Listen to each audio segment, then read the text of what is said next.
तुमचं आमचं हक्काचं न्यूज चॅनल म्हणजेच विश्व विशाल न्यूज चॅनल। आजच चॅनलला लाईक करा, शेअर करा आणि सबस्क्राइब नक्की करा। सर्वांना जय महाराष्ट्र। मागच्या 4-5 तासापासून आपल्या धाराशिव जिल्ह्यामध्ये काही ठिकाणी मुसळधार पाऊस पडतोय। तर विशेषतः तेरणा नदीला पूर आलेला आहे। तेरणा नदीकाठची कळंब आणि धाराशिव तालुक्यातील नागरिकांनी विशेषतः काळजी घेणं गरजेचं आहे।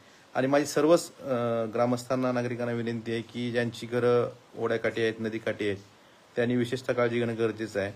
आणि कुठल्याही शेतकऱ्यांनी किंवा कुठल्याही नागरिकांनी ओढ्याला पाणी आलं असेल तर कुणीही आपण त्यात ओढा ओलांडून जायचं दुस्साहस करू नये।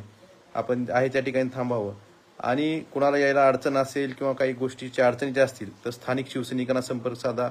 तसं दोन्ही तहसीलदारांना सूचना दिलेल्या आहेत। प्रशासनाचे अधिकारीही त्यासाठी सतर्कतेवर आहेत। माझी एवढीच विनंती आहे की आपल्या पशुधनाची आपण सगळ्यांनी काळजी घ्यायची आहे। कुणीही घाबरून जायचं कारण नाही आणि कुणीही एखादी अतिसाहसही करू नये ही माझी सर्वांना विनंती आहे। आपण आपल्या विशेषतः नदीकाठची जी घरं आहेत शक्यतो रात्री परत पाण्याचा प्रवाह वाढून तेरणा नदीला पूर येण्याची शक्यता आहे। त्यामुळे तेरणा नदीकाठच्या किंवा तेरणा परिसरातील जी गाव आहेत या सगळ्यांनी सतर्क राहावं। नदीकाठच्या घरातील लोकांनी दुसरीकडे आपल्याला रात्री जाता आला तर त्या ठिकाणी जावं आणि त्या ठिकाणच्या सर्व ग्रामस्थांना विनंती आहे की आपण आपली काळजी घ्या, आपल्या पशुधनाची काळजी घ्यावी आणि सर्व आपल्या सहकाऱ्यांची सुद्धा काळजी घ्यावी।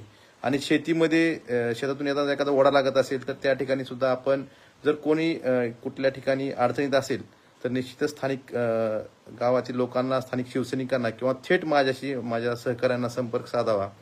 कुणीही घाबरून जायचं कारण नाही। फक्त तेरणा नदीकाठच्या गावांना हा जास्त सध्या जो आपण बघतोय की मागच्या 4-5 तासापासून पाऊस पडतोय आणि कुठेही समजा काही वाटलं तर थेट आम्हाला फोन करा। पण आपली स्वतःच्या पशुधनाची काळजी घ्यावी हीच विनंती आहे। तुमचं आमचं हक्काचं न्यूज चॅनल म्हणजेच विश्व विशाल न्यूज चॅनल। आजच चॅनलला लाईक करा, शेअर करा आणि सबस्क्राइब नक्की करा।